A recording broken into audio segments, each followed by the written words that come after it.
교회학교 유년부에서 어떤 선생님이 성경 이야기를 재미있게 구현을 해 주었어요. 아이들에게 누가복음 15장에 나오는 돌아온 탕자의 비유를 각색해서 아이들이 솔깃하게 재미있게 얘기를 해 줬습니다.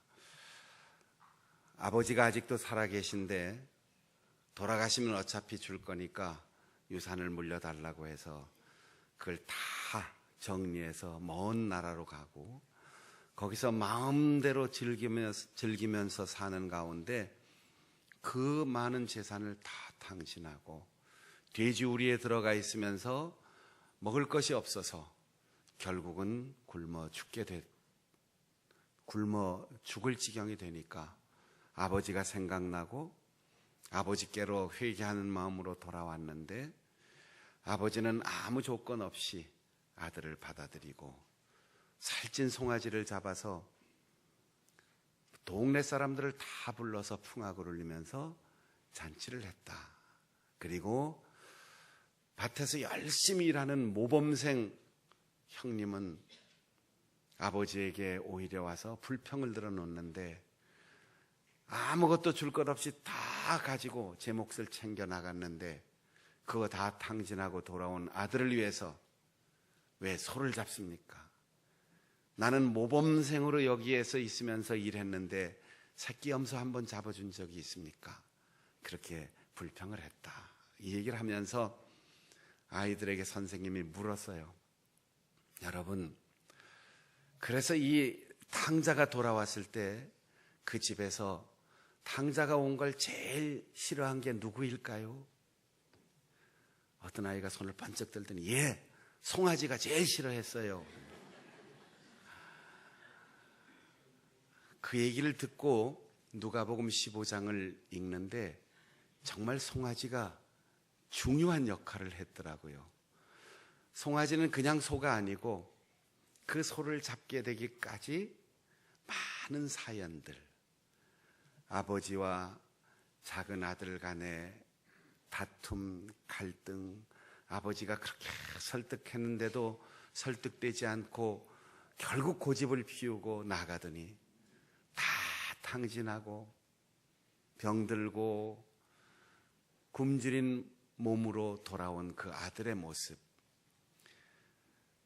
그때까지 모범생으로 아버지를 잘 도와주지만 새끼 염소 한 마리 안 잡아주는 것 늘 불만이었다가 동생 돌아오는 길에 내가 어떻게 했는데 아버지를 어떻게 섬겼는데 그렇게 자기를 주장하는 큰 아들 형의 이야기와 그리고 작은 아들이 먼 나라에 가서 그 많은 재산을 다 탕진하기까지 그가 무엇을 하고 어떻게 살았는지 이런 다양한 이야기들이 송아지 한 마리, 그래서 소가 죽고 그 동네 사람들이 기쁨으로 풍악을 울리면서 잔치를 하는 즐거움의 회복, 이런 이야기들이 송아지 한 마리에게 다 담겨 있어요. 그래서 별로 중요하게 생각하지 않았던 송아지를 가만히 읽어보면서 그래, 어른들의 생각보다 전문가보다 아이들의 통찰력이 더 대단하구나, 그런 생각을 하기도 했습니다. 오늘 우리가 읽은 본문의 선지자 사무엘이 암소 한 마리를 끌고 베들레헴에 나타났습니다. 단순히 이 소 한 마리를 끌고 나타난 사무엘, 그의 출현은 그냥 사무엘의 출현이 아니고 베들레헴 사람들과의 만남이 아니고 그 송아지를 끌고 오는 사무엘의 마음속에, 그리고 그들 눈에 보이는 그 소에게 엄청난 이야기들이 담겨 있었습니다.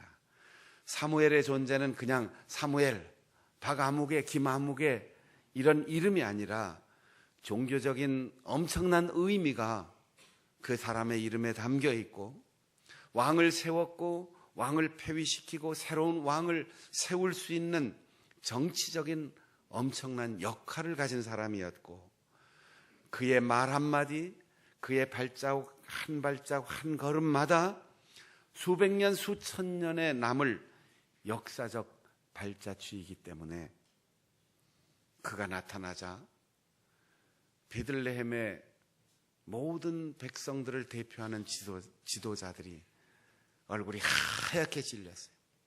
두려움으로 떨게 되었습니다.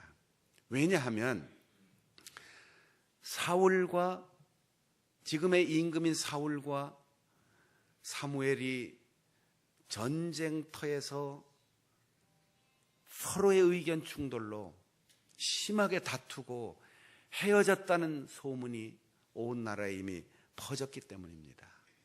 그런데 사무엘이 자기 도시를 방문한 것을 사울이 알면 그 땅 전체가 살육의 현장이 될 수 있어요. 사무엘을 반갑게 존경하는 마음으로 맞이하고 싶지만 그런 태도가 사울에게 들어가면 백성들이 고난을 당할 수 있고, 그렇다고 선생님 우리 동네는 안 들어오시고 다른 데로 가셨으면 좋겠습니다 하고 보내려니 하나님이 두렵고, 그래서 도대체 무슨 뜻으로 이분이 오시는가 무릎이 떨리고 얼굴이 창백해졌습니다.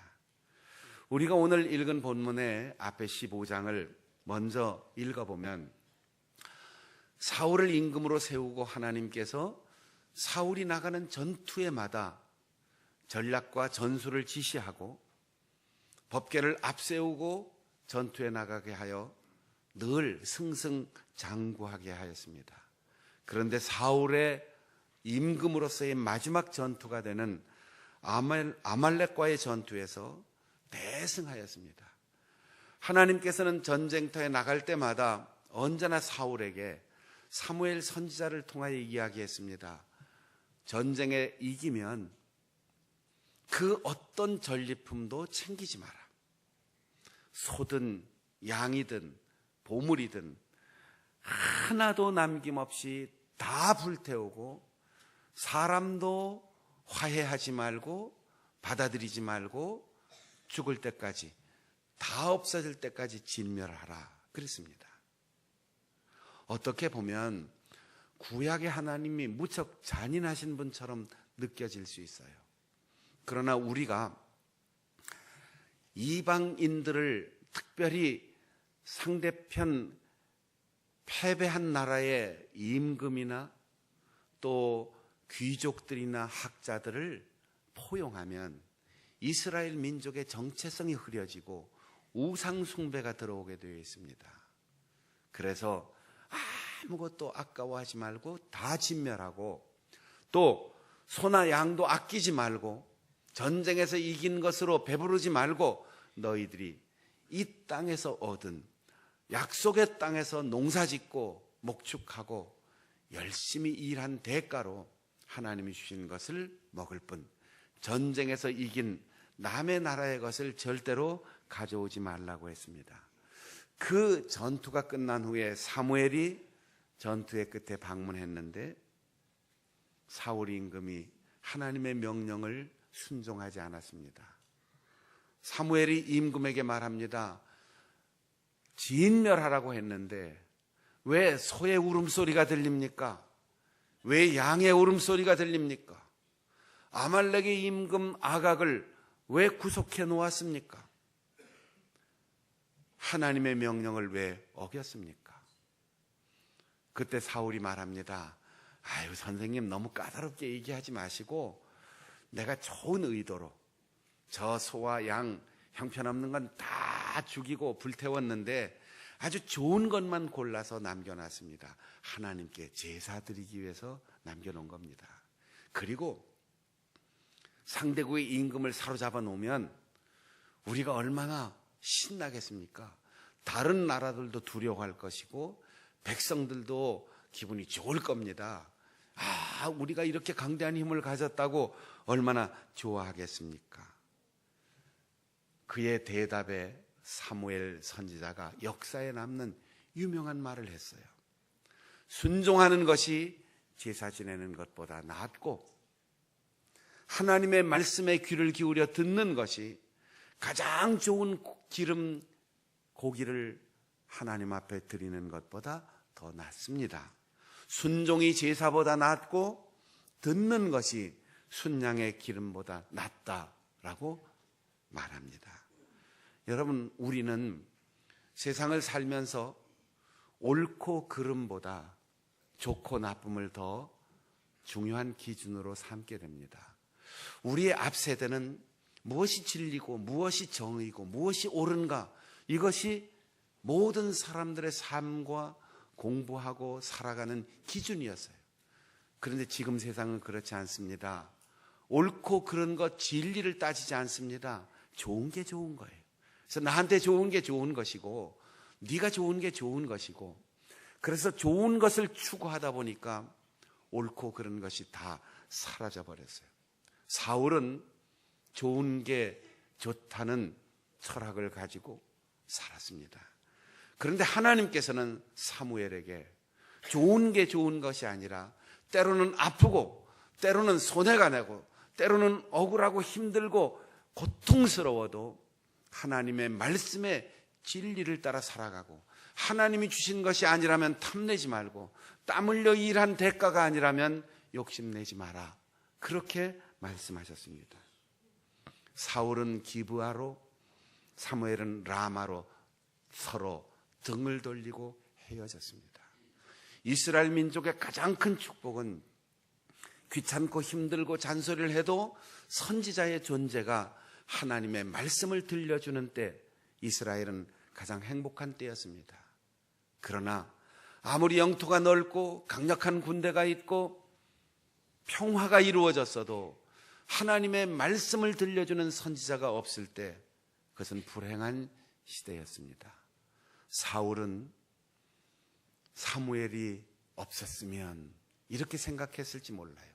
등지고 딱 돌아서고 헤어지면서 아이고 시원하다, 이제 사무엘 꼴 안 보니까 잔소리할 사람도 없고 이렇게 저렇게 잘못했다고 하는 말 할 사람도 없고 백성들은 다 임금님하고 존경할 테니까 이제는 살판 났다, 이렇게 생각했을지 몰라요. 그런데 15장 마지막 부분에 이렇게 단서를 답니다. 각각 돌아갔다. 사울이 다시는 사무엘을 보지 못했다. 사무엘을 보지 못한 것은 더 이상 하나님의 말씀을 들을 수 없다는 것이고, 사무엘이 등을 돌렸다는 것은 하나님으로부터 버림을 받았다는 뜻입니다. 여러분, 우리가 아무도 간섭하지 않고 내 마음대로 살면 얼마나 좋을까요? 이렇게 상상할 수 있지만 규칙, 규율, 법, 신앙, 진리, 양심, 이런 것이 우리를 구속하는 것 같지만 그것이 온전한 행복을 보장해주는 울타리예요.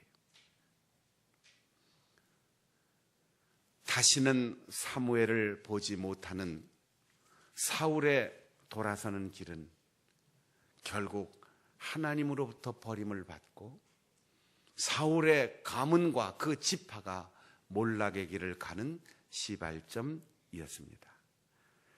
이 소문이 전국에 퍼졌는데 사무엘이 베들레헴에 나타났습니다. 얼마나 놀랐을까요? 얼굴이 하얗게 공포로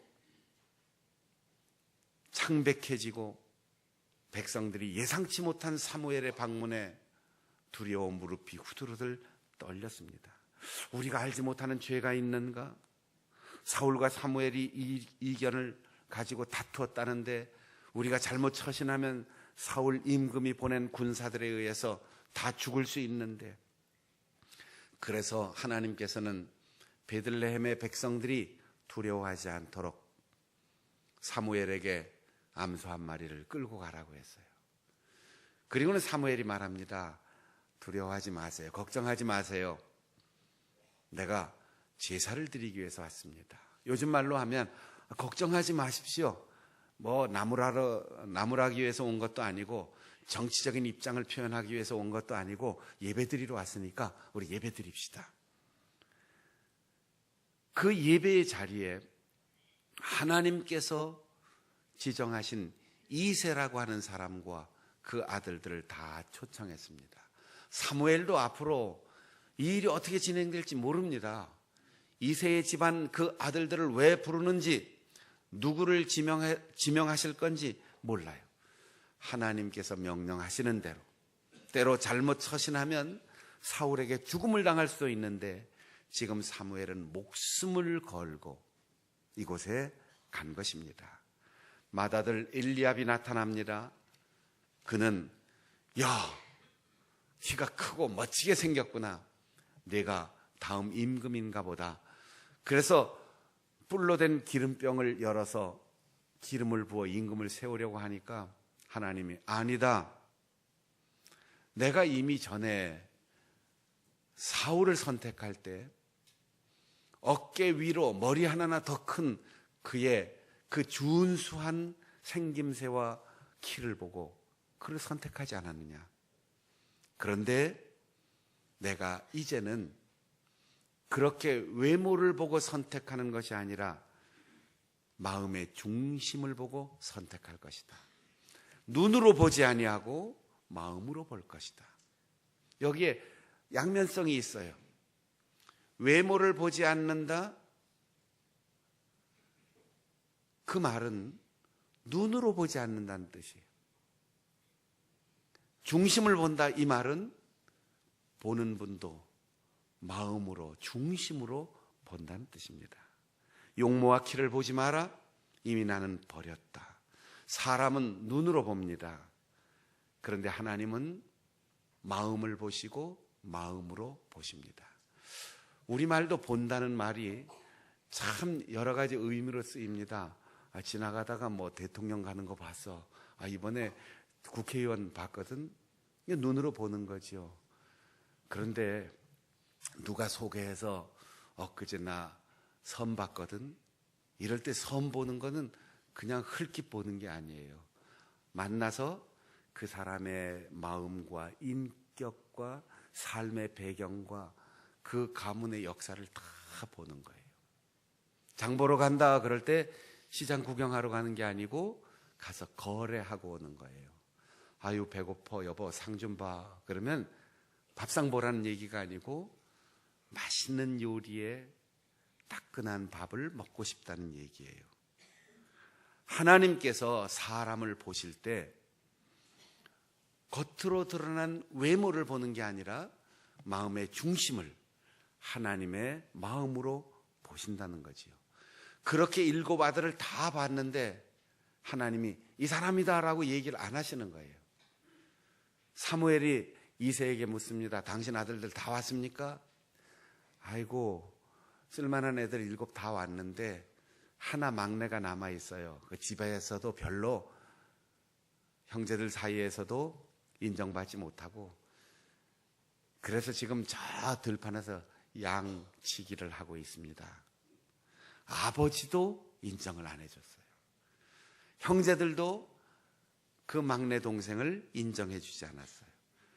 그런데 하나님께서 사람을 보내어 그를 데리고 와라 라고 할 때 가정에서도 인정받지 못했던 다윗이, 그것도 어린 소년이 사무엘 앞에 서서 면접을 하는데 하나님께서 이 사람이다 라고 말씀하시는 거예요.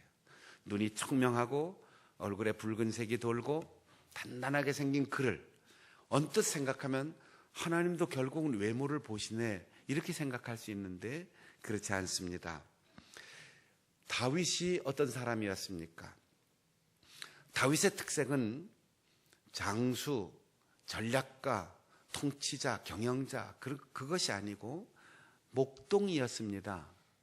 그가 가장 잘하는 것은 시를 짓고 악기를 연주하고 노래를 부르는 것이었습니다.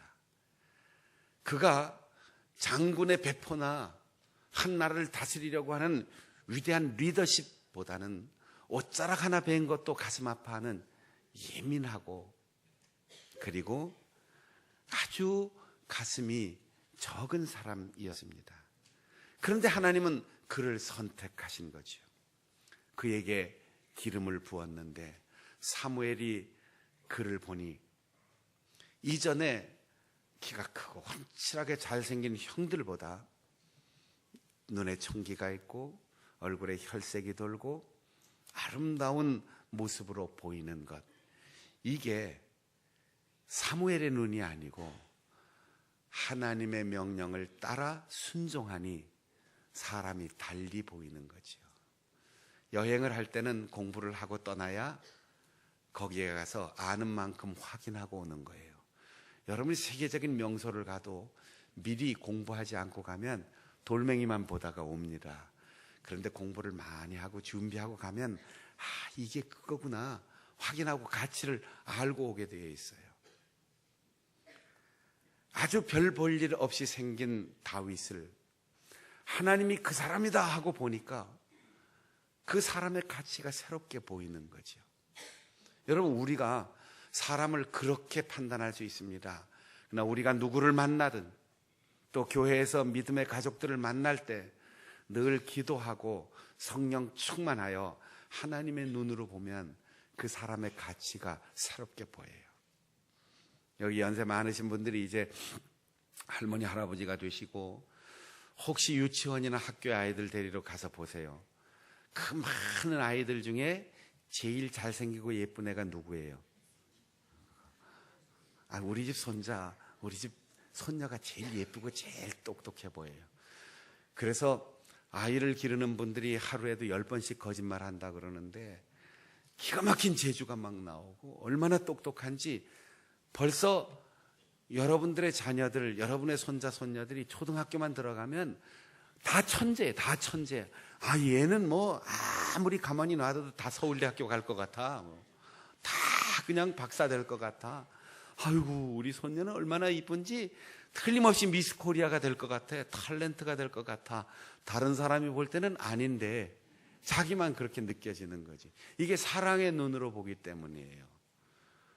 교회 안에서 왜 짜증나고 자꾸 다른 사람들 때문에 속상하고 못마땅하지요? 하나님의 눈으로 보지 않기 때문이에요. 말씀과 성령으로 충만하지 않고 세속적인 생각이 가득 차서 욕심으로 보니까 저 사람이 나한테 얼마나 쓸모있는 사람인가, 얼마나 내가 뭘 배울 수 있을까, 이러니까 자꾸 못마땅해지는 거죠.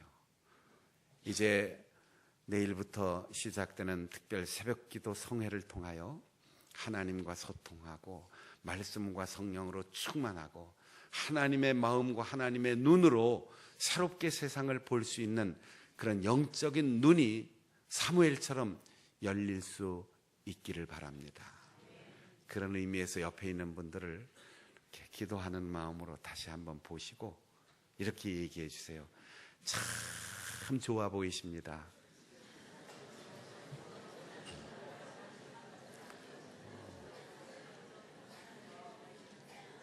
우리나라 말에도 이 인터네이션이 있어요. 강약과 장단이 있습니다. 참 좋아 보이시네요.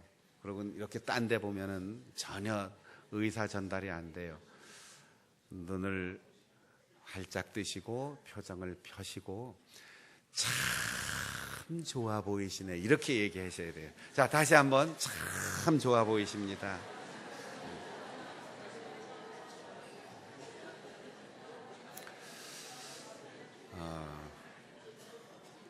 얼마 전에 TV 다큐멘터리 프로그램에 이런 얘기를 제가 스쳐 지나가면서 들었어요.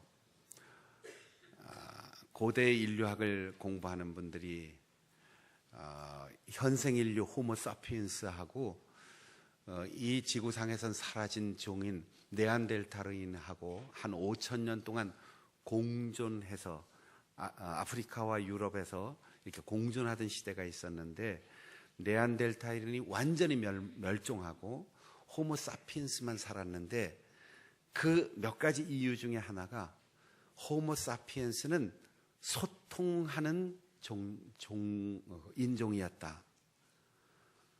소통의 증거를 악기가 나오고 그림이 나왔다는 거예요.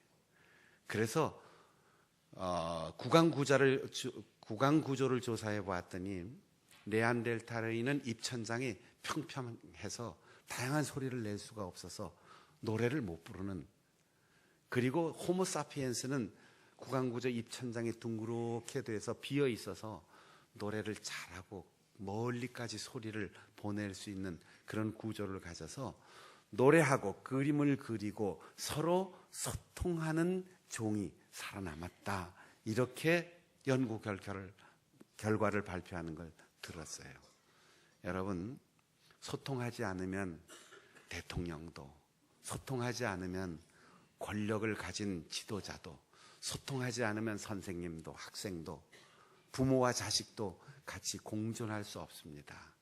소통하는 사람이 존경받고 사랑받고 그리고 세상에서도 그의 마음과 뜻을 이룰 수 있습니다. 예배는 하나님과 소통하는 겁니다. 섬김의 삶은 사람과 소통하는 것입니다.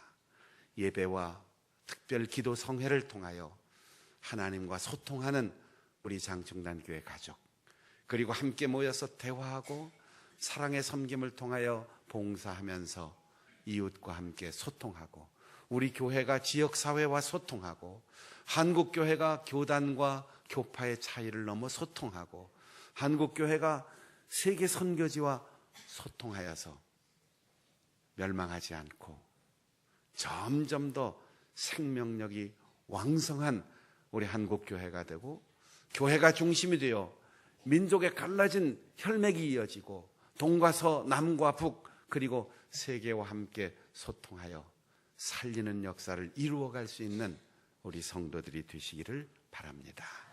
기도하겠습니다. 함께 통성으로 기도할 때 세속적인 눈으로 세상을 바라보지 않게 하시고 하나님의 말씀에 근거하여 주님의 눈으로 세상을 보게 하여 주시옵소서.